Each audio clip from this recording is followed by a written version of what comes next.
Sir, one election को लेकर केंद्र सरकार लगातार कैंपेनिंग कर रही है, कितना फायदा है देश की जनता को? हमारा मानना है कि देश में अगर एक साथ चुनाव होते हैं लोकसभा के और विधानसभा के, तो देश कई समस्याओं से देश को मुक्ति मिलेगी।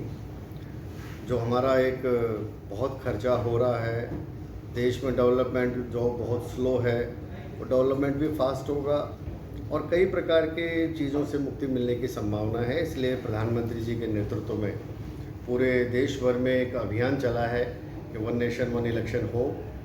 रामनाथ कोविंद जी की कमेटी की रिपोर्ट भी आई है, उसके लेकर एक जेपीसी कमेटी भी बनी है और देश में एक जन अभियान चले, उसके लेके हमारा ये प्रयास है। सर, राहुल गांधी ने बोला था कि जैनजी जैसी जो घटना नेपाल में हुई है वो भारत में भी हो सकती है। उसके कुछ दिन बाद ही जो अपना लेह लद्दाख में हमने देखा स्थिति काफ़ी बिगड़ रही है, जिसके अंदर देखा जा रहा है कि बाहर से नेपाल से भी कुछ युवक चिन्हित हुए हैं। उस पर क्या कहना है?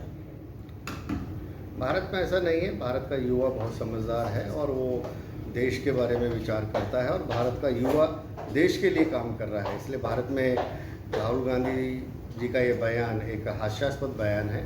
भारत में कभी भी ऐसा, हमारा यहाँ का युवा ऐसा नहीं सोचता है। सर, 2026 का चुनाव आ रहा है और कई राज्यों में चुनाव आएंगे, खासतौर से चुनौती होगी पश्चिमी बंगाल को लेके, उससे पहले बिहार में भारतीय जनता पार्टी माननीय नीतीश जी के नेतृत्व में वहाँ एनडीए की बहुत अच्छी स्थिति है, सरकार बनने की स्थिति में है और बंगाल में भी इस समय एक अच्छा प्रयास हम सब मिलकर कर रहे हैं। आने वाले दिनों में बंगाल में भी एक बड़ा राजनीतिक परिवर्तन आप सबको देखने को मिलेगा। सर, कल आई लव मोहम्मद के नाम पर यूपी में स्थिति बिगाड़ने की कोशिश करी, पुलिस की सक्रियता से वो उसको टाल दिया गया। क्या ऐसी स्थिति बनाई जा रही कि इलेक्शन से पहले कहीं ना कहीं माहौल खराब करा जाए?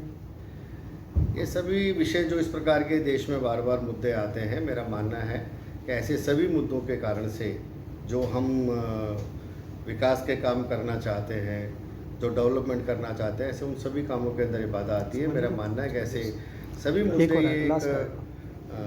देश के लिए ठीक नहीं है। सर एक लास्ट क्वेश्चन और है कि वन नेशन वन इलेक्शन विधानसभा के चुनाव आने वाले राज्यों में है, आने वाले में फिर लोकसभा का चुनाव है, तो कैसे एक में कंपैरिजन करेंगे? मेरा मानना है इसका जो टेक्निकल पक्ष है, कब कहाँ कैसे लागू होगा, वो जेपीसी की कमेटी की रिपोर्ट आने के बाद जब पार्लियामेंट में चर्चा होगी और उसको लेकर के जो कानून बनेगा, कब से ये शुरू होगा, तो वो सारे प्रश्नों का समाधान जो हमारे देश के कानूनविद लोग हैं वो ढूंढेंगे, वो समाधान ढूंढेंगे। लेकिन पहले देश की जनता एक मत बने कि हाँ ये देश में होना चाहिए एक साथ चुनाव। सर, एक आखिरी, मुख्यमंत्री जी ने कहा था कि सत्ता में आने के बाद माफिया को मिट्टी में मिला देंगे, उसके चलते कहीं ना कहीं आजम खान जेल में गए। लेकिन हमसे जुड़े रहने के लिए हमारे YouTube चैनल को सब्सक्राइब करें और नई वीडियो की नोटिफिकेशन के लिए बेल आइकॉन को दबाएं।